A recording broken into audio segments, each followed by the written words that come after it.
Murag ubay-ubay ang mga nakashare sa ato ang karong buntaga, ma'am, kay naa siguro gusto nga ipangutana sa inyo sa SSS, ma'am.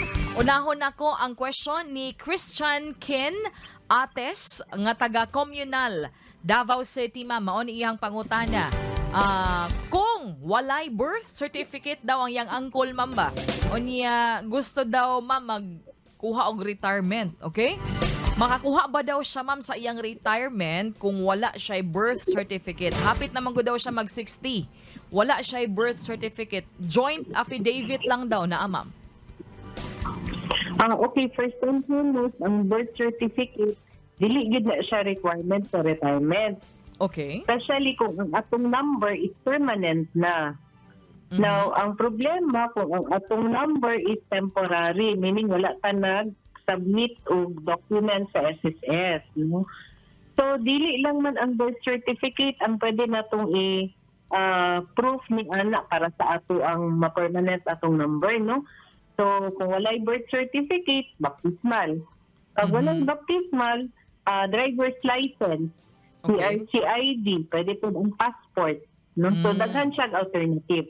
Now, karon kung wala gid siya ingon anak ng mga papeles niya, sa PSA, wa gid siya birth certificate, mangayo na lang siya og negative result gikan sa PSA para ma-permanent ang number, no?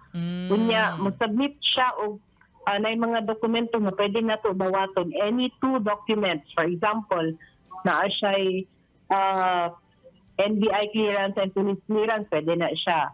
Pwede ang barangay ID, pwede ang any government issued ID, pwede po school records kung wala. So, kanitanan, any two plus katong negative result gikan sa PSA kung dili permanent ang number. Now, different kung permanent na ang number na ma-apply og retirement, dili ta nagapangayo og birth certificate during pag-file sa retirement. Unless, of course, kung dunay problema sa data, sa mga information. For example, dili magkaparehas ang spelling sa pangalan sa SSS o sa nakita sa iyang ID nga gi-submit. So, dili mao ang spelling sa pangalan or date of birth. Kana nga time mo, na time ato siyang pangayuan o birth certificate or kung wala, kanang affidavit. No, mo na siya akong ginaingon. So, ulat sa ka, mag-file sa kung sa inyong retirement, sir, tanawon na to kung unsay pangayuon sa inyo sa SSS. Okay po. Salamat kaayo kay Christian Ates og nga maoy nahimong tulay, no, sa pangutana sa iyahang uyuan siguro ni ma'am, no. Ma'am, for this question about pension, ma'am, sa mga hapit na mag 60 years old, pila ka bulan bang pwede na mo apply? Nabay nga na, ma'am, nga pwede na ka i-advance nimo og apply ang imuhang pension para makita, ma'am, kung naaba kay kulang, naabay mga requirements nga kinahanglan pa. Pwede ba na, ma'am? Yes. Ang atong application gid sa pension should be that pag 60 na ta, gabi na tayo at least 120 months contribution. Okay. For example, pag 60, wala ka pa nag-60, hindi pa ka pwede mag-file. So, dili pa na ito makita kung ito diferensya. Yes. Once qualified ka na yun, di na pa man mag-process ang atong system. Okay. No? So, for example, naka 120th month ka on your 60th birthday. No? So, dili pa ta pwede mag-file. Mag-file ka after 6 months. Tapos sa pag 6 months, kay ang system na po, ma'am, is computation backwards siya 6 months, no? So kung ma-backward na siya 6 months na 120 months lang ka, meaning hindi ka qualified for pension. Qualified lang ka for income. Okay. So kung mag-birthday ka, for example, today ang birthday nimo, ma'am, karon ka nag-60, so magpaabot pa tag 6 months, ano ba? Kung 120 months lang imong contribution, ma'am. Okay po. Sige, kung Kung exact. sakto lang yun, 120 months. Okay po. Sige, so something, no, nga guidance sa atong mga seniors. So sometimes, ma'am, sa base sa ako ang experience din sa atong kataas sa panahon nga atong hisgutan ng SSS, nagid tay mga nanay tatay nga siguro ma-confuse sila ani. So mangayo ako personally, mangayo na lang gyud og tabang sa mga anak or sa mga apo kung sabtan ninyo ning proseso palihog giyahin ninyo ning inyuhang mga ginikanan or inyuhang bang manguyuan ba ni, no? Kay medyo naay uban gid, ma'am, nga basta makita mi in person, ma'am, unsaon ganitong Ko ma'am, di ko katubag si Ma'am Greta ra gyud makatubag ana ma'am. So bisag balik-balik ko ni pangutana, di ako na ko may memorize na yung mga kasama pa sa iluan jud ko na. Sige ma'am, balhin tas pangutana ni Jessica Akla. 53 years old, taga Leon Garcia, Agdao. So may buntag sa inyo ha diha. Iya pangutana ma'am, nagabayad daw siya sa iyahang SSS contribution quarterly.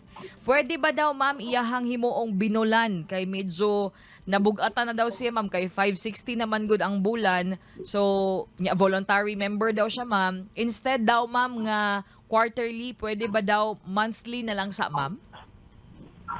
Yes, ma'am. Actually, kanang pagbayad na to sa ato ang SSS contribution should be monthly. Lalang kay exception for voluntary and self-employed. So, pwede sila Okay. mag-quarterly. Tama na inyong gibati, ma'am. Pag quarterly, bugat na gid, ma'am. So, may mga panahon, pag quarter ending mo, wala na tayo kwarta ipabayad ni ano. So, tama na nga, monthly na lang gid nimo bayaran para sigurado. Yes po. So para sigurado jud na mabayad jud nimo. Kay kanang dako ng kwarta di na lang gud ako ibayad. No, so ibayad jud na monthly mga kasama para ma-enjoy nato atong pension pag abot sa panahon. Ngano kuno nga dili daw niya ma-view ang iyahang months of contribution sa atong website, Ma'am Greta? Unsa kay posibleng rason, ma'am?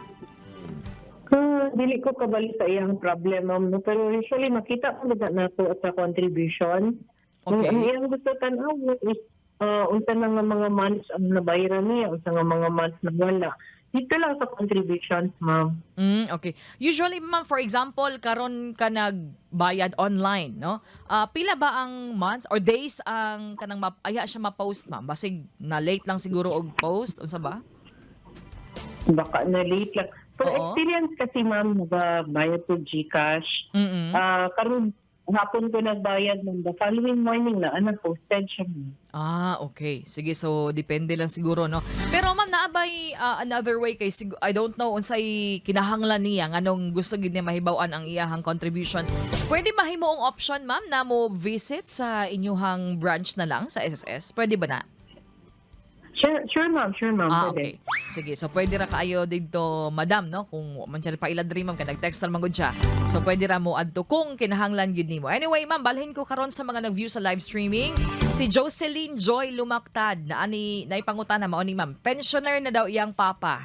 So in case daw ma'am og ang iyang papa kuhaon nas Ginoo, pwede ba daw nga dili daw nila ipasa ang birth sa iyang papa, instead ang death certificate na lang kay naamang gud daoy mali nga letra sa, I believe, sa birth certificate sa iyang papa, ma'am. Okay, first and foremost, so tinanako sa death of retirement, dili kita mo require of birth certificate, not unless makita nato na dunay disparity sa record. So if sima ko lang, papaka na namatay so.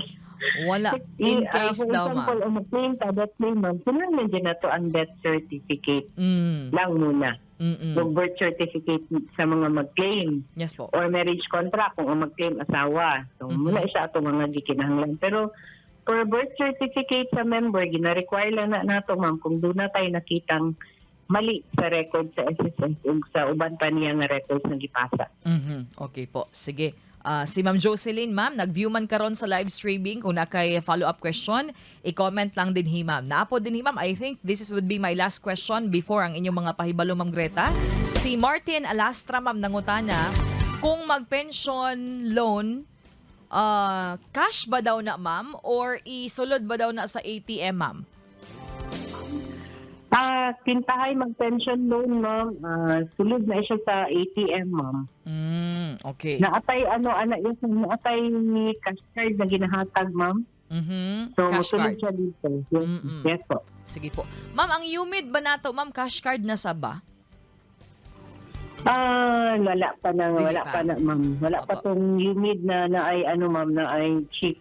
Opo. As for the moment, ma'am, wala pa tayo capturing sa atong unit tungod kay doon na pa'y diferensya ato ang network server Okay. sa main office. Yes. So put on hold lang usa niya kung naa na, ma'am, magpahibaw ra pud ta dinhi sa atong programa.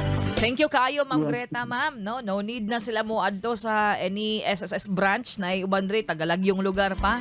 Pwede ra iagi dinhi aron di mo masahe, no. Tubagon ni Ma'am Greta kasama every Wednesday Una pa mo idugang pangutana at ang ilang matag Miyerkules sa serbisyong straight to the point. Ma'am, unsay mga pahibalo ninyo sa SSS karon, ma'am? Siguro ma'am, atong ipahibalo ma'am na ongoing ang ato ang condonation program for short-term loans, no? Mm. So, daghan manggudnig na encounter na mga member ma'am, di na pa nila nahibawan nga, di na dahil sila utang sa SSS, panahon sa retirement. So, too late na, no?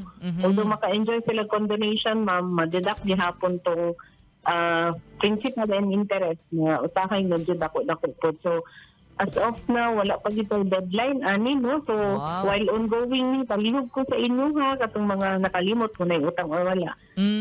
Anli sa pinakadoon ng SSS office, no, para makita na to. Yes, ma'am. Kung naiutang, ma'am, di jud limot-limutan, ma'am, no? Bayaran jud ang mga utang mga kasama aron. Walay problema sa unahan. Ma'am Greta, thank you, ma'am. Until next Wednesday po.